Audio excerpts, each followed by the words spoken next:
Yes, na kukumbusha kusubscribe kwanza hapo ili uwe mwanafamilia kabisa wa Peak Media TZ. Habari zote mpya za kimichezo, mechi live, iwe klabu bingwa barani Afrika, iwe kombe la shirikisho barani Afrika, lakini iwe ligi kuu za ndani hizi, ligi kuu ya Tanzania bara, lakini championship. Usisahau pia hata ligi kuu ya wanawake hapa Tanzania unaipata mubashara kupitia Peak Media TZ, na kukumbusha sana kusubscribe. Lakini ni kujuza kuhusiana na taarifa ya Kibu Denis Prosper, mkandaji anajiita hivyo ama aliitwa hivyo kutokana na kile ambacho alikionyesha kwenye dabi moja Kariakoo kwa kufunga, lakini akaja tena kafunga kwenye dabi ambayo ilifuata.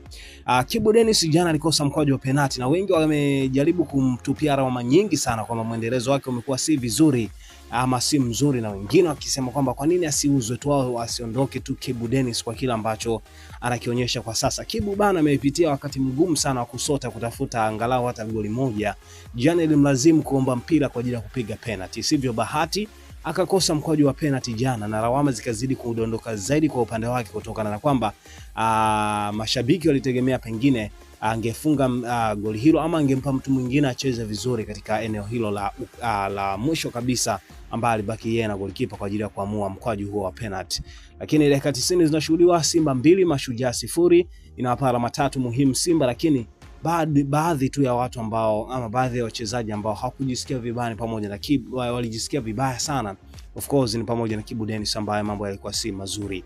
Kibu ambaye wasifu wake unaeleza wazi kwamba alizaliwa tarehe 6 Januari 1998 pale Kigoma ni Tanzania hapa, lakini kama unafahamu vizuri nafasi anayocheza ni winga, lakini anaweza kacheza kama kiungo mshambuliaji. Moja ya watu ambao wanasifika sana kwa sababu ya namna ya nguvu yake, namna ambavyo upambanaji ulivyokuwa. Amewahi kucheza Mtibwa Sugar, ndipo alipomtambulisha sana, akaenda Mbeya City, lakini vile vile akaelekea Simba msimu wa 2021 na hadi 2025 hila wanakipiga kwa uzuri kabisa. Namzungumzia Kibu Denis Prosper, kitu ambacho kinamtangaza zaidi kasi, chenga, lakini mzuri sana katika ukabaji, lakini pia mzuri katika eneo la kushambulia pia.